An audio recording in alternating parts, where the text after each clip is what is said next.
Hello, I'm Dan Bassel. This video is intended to describe the uses and purposes of the organizational history and tracking system, which we call OHATS.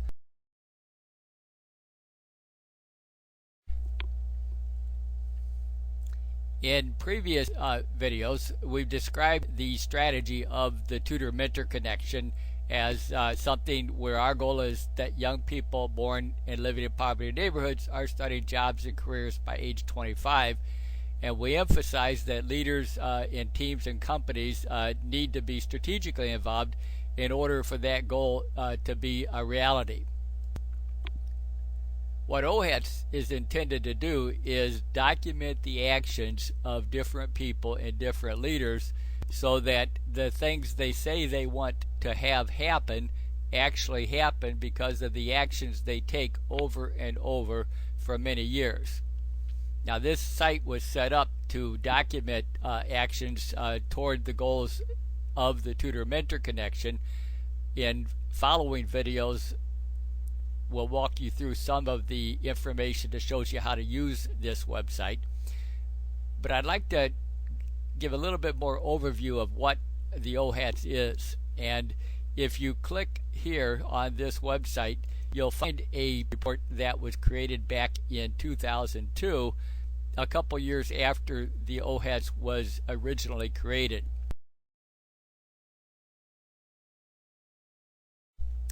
This is a long report, so I'm going to skim through it, and I'm going to highlight some sections that are important, and then I hope you'll go back and read the report yourself.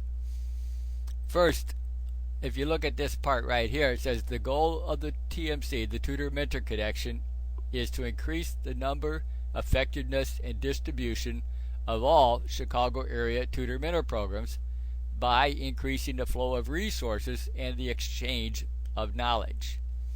This report was created in April of 2002 by Steve Russos, who was the consultant volunteer from the University of Kansas who built the OHATS for us in 1999 and 2000.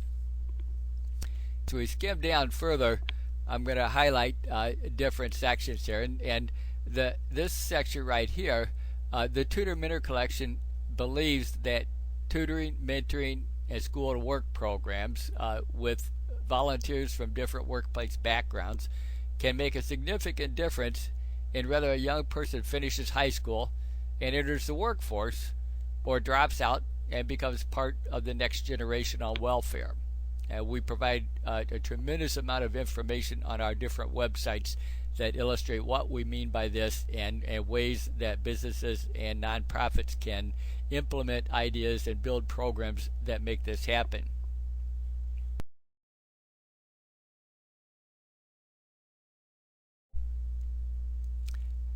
Here we say that the biggest obstacle to involving more children and caring adults is the need for more of the programs themselves, as well as the need for more consistent flow of resources, dollars, volunteers, training, and technology to the existing programs.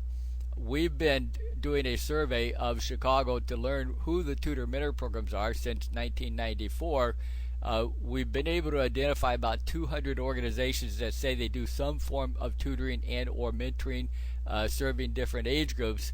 But these programs are wildly different in terms of how big they are, how well they do what they do, and the tutor-mentor connection just never has had the resource to really dig into this as deep as it needs to have to do in order to better understand the differences and better support the growth of programs.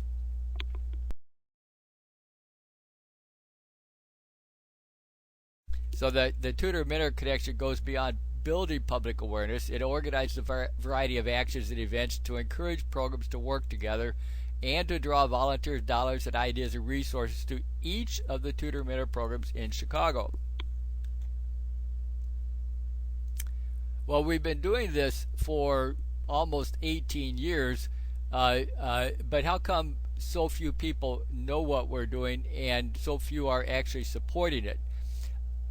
This part really explains that. It says the lessons and histories of our growth can be found on numerous organizational archives and documents, Unfortunately, as in too many community change efforts, this intelligence and wisdom stays and often dies with individuals and organizations. It's not well distributed and not being well used to improve the work of the single organization or multiple organizations. That means it's difficult for community leaders to understand and value what's being accomplished and to innovate new processes. It's even difficult for members of our own organization.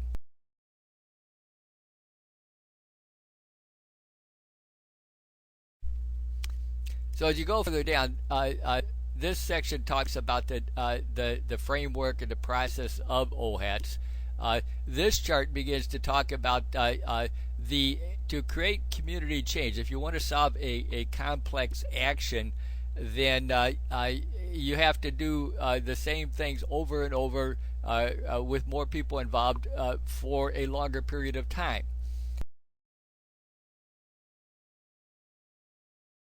So we had documented about 477 actions between September 2000 and March 2002, and those actions are able to be converted into charts like this one, like this one, like this one, like this one, like this one, and this one.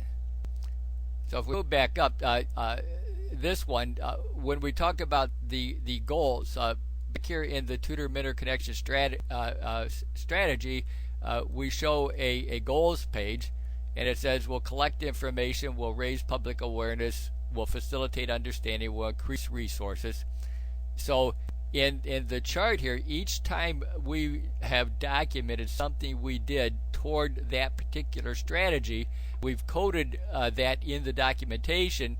And so this shows that we had 311 actions intended to increase public awareness, 237 intended to draw resources to tutor-mentor programs, 213 that intended to help people understand and use this information, 134 related to events that we created, like the conferences and the volunteer recruitment campaign, intended to help build the public awareness.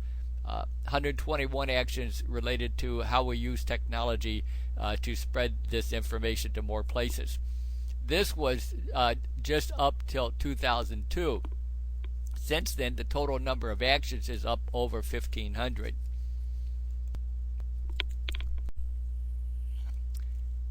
So we said down here that the tutor-mentor connection is not the result of some grand and sustained funding initiative by the city or major foundations.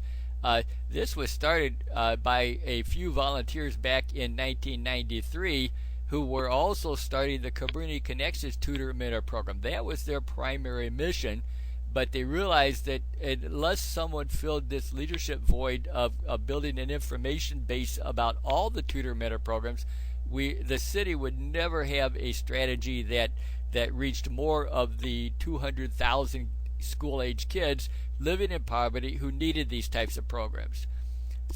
So I'm going to end this section of the presentation here. If you go back to the OHATS main page, you can click with each of the graphics into a discussion section where we talk about that particular metric in greater detail and invite you and other people to get involved in the conversation, help us develop the OHATS, help us help you apply the OHATS to where you are. Thank you for listening. We hope to see you on the internet and help you and help others build more and better tutor-mentor programs to help inner city kids connect with volunteers.